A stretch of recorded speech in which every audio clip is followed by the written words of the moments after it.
જોહાર જય આદિવાસી.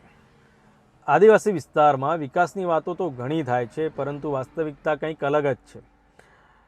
આજે પણ જે આદિવાસી વિસ્તારના અંતરિયાળ ગામો છે, અંતરિયાળ ગામો પ્રાથમિક સુવિધાઓથી વંચિત છે. પ્રાથમિક સુવિધા એટલે આપણે હોસ્પિટલોની વાત નથી કરતા, શાળાઓની વાત નથી કરતા, પણ આપણે સિમ્પલ રસ્તાની વાત કરીએ તો ત્યાં અત્યાર સુધી પાકા રસ્તા પણ નથી પહોંચ્યા. જ્યાં નદી નાળા છે ત્યાં નદી નાળાઓ પર પુલિયા પણ નથી બન્યા. હવે પ્રશ્ન સ્વાભાવિકપણે ઉઠવો જોઈએ કે આદિવાસીઓ માટે અલગથી બજેટ ફાળવવામાં આવે છે, આટલી બધી હજારો કરોડ રૂપિયામાં ગ્રાન્ટ આપવામાં આવે છે, તો એ ગ્રાન્ટ જાય છે ક્યાં? કારણ કે આદિવાસી વિસ્તારમાં એ વિકાસ નથી દેખાતો. જે છેલ્લા વ્યક્તિ સુધી વિકાસ પહોંચવો જોઈએ તે નથી પહોંચ્યો. સરકાર તો મોટા મોટા દાવા કરે છે અને આદિવાસી સમાજના છેલ્લા વ્યક્તિના વિકાસ કરવાની વાતો કરે છે, પરંતુ વાસ્તવિકતા કંઈક અલગ જ છે.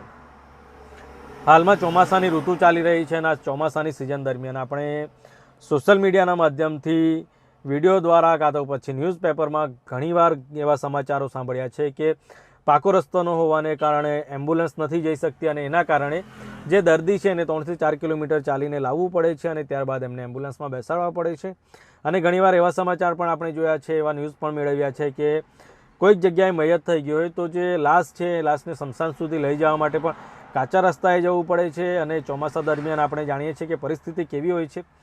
સાથે સાથે જે નદી નાળા આવતા હોય તો ત્યાં પુલકાની સુવિધા પણ નથી, તો એ જે લાશ છે એને લઈ જવા માટે ચાલુ વરસાદે ચાલુ નદીના પ્રવાહે નદી ઓળંગવી પડે છે અને ત્યારબાદ એમને સ્મશાન સુધી પહોંચાડવામાં આવે છે. તો આવી બધી જે ઘટનાઓ છે એ ઘટનાઓ આપણને આદિવાસી વિસ્તારમાં જે વિકાસ થઈ રહ્યો છે એની વાસ્તવિકતા શું છે તે બતાવે છે.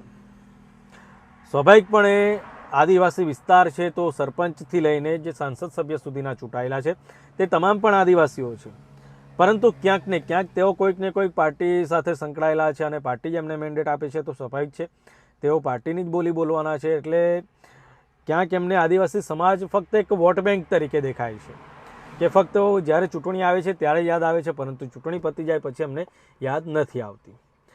હાલમાં સોશિયલ મીડિયાના માધ્યમથી એક વિડીયો મળ્યો છે. આ જે વિડીયો છે તે સુરત જિલ્લાના માંડવી તાલુકાના જૂના ગંગાપુર ગામનો છે.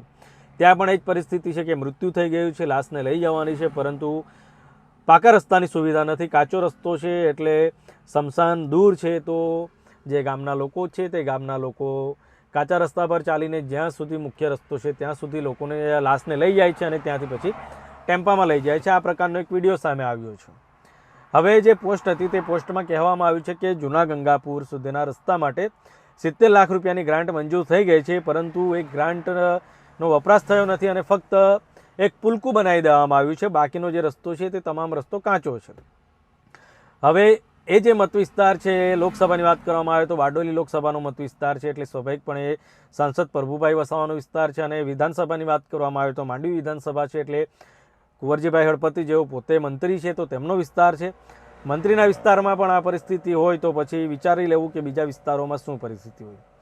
હવે એ વિસ્તારની વાત કરવામાં આવે તો કુંવરજીભાઈ હળપતિ પહેલાં આનંદભાઈ ચૌધરી ધારાસભ્ય હતા, એમના પહેલાં પ્રભુભાઈ વસાવા હતા. પ્રભુભાઈ વસાવા કોંગ્રેસમાંથી ભાજપ જોઈન કર્યું અને સંસદ સભ્ય બન્યા. જો કદાચ તેઓ જ્યારે કોંગ્રેસમાં હતા ત્યારે કદાચ એવું બને કે ભાજપ સરકાર કામ ન કરવા દેતી હોય, તો હવે તો ભાજપના સંસદ છે તો એમની જ કંઈક આ 70 લાખની ગ્રાન્ટ એમના જ મંજૂર થઈ છે અને રસ્તાના નામે ફક્ત એક પુલિયું બનાવી દેવામાં આવ્યું છે. એટલે આપણે વિચારી શકીએ કે આપણા જે ચૂંટાયેલા પ્રતિનિધિઓ છે તેઓ પણ શું કરી રહ્યા છે. ખરેખર તો સમાજ એમને મત આપીને મોકલ્યા છે, તો મત એમણે સમાજનું કામ કરવાનું હોય, પરંતુ ક્યાંક ને ક્યાંક તેઓ પણ સમાજની અવગણના કરે છે અને સમાજનો ફક્ત વોટ બેંક તરીકે ઉપયોગ કરે છે એવું લાગી રહ્યું છે. જૂના ગંગાપુર ગામના લોકો લાશને કાચા રસ્તે લઈ જવા માટે મજબૂર છે. આ તો સોશિયલ મીડિયાના માધ્યમથી આપણને માહિતી મળી એટલે આપણને ખબર પડી કે આ પરિસ્થિતિ છે. આવા તો કેટલાય અંતરિયાળ ગામો છે, કેટલા ડુંગરાળ વિસ્તારના ગામો છે, તો ત્યાં શું પરિસ્થિતિ હશે અને ત્યાંના લોકો સુધી ખરેખર વિકાસ પહોંચ્યો હશે કે નહીં તે પણ એક મોટો પ્રશ્ન છે. આ વિડીયો સંપૂર્ણ જોજો જેથી કરીને તમને ખબર પડે કે ત્યાં શું પરિસ્થિતિ છે.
વિડીયો શેર જરૂર કરજો, જેથી કરીને આદિવાસી વિસ્તારમાં વિકાસની શું પરિસ્થિતિ છે, વિકાસની વાસ્તવિકતા શું છે તે પણ સૌને ખબર પડે. શેર જરૂર કરજો, લાઇક કરજો અને કમેન્ટમાં તમારો અભિપ્રાય જણાવજો.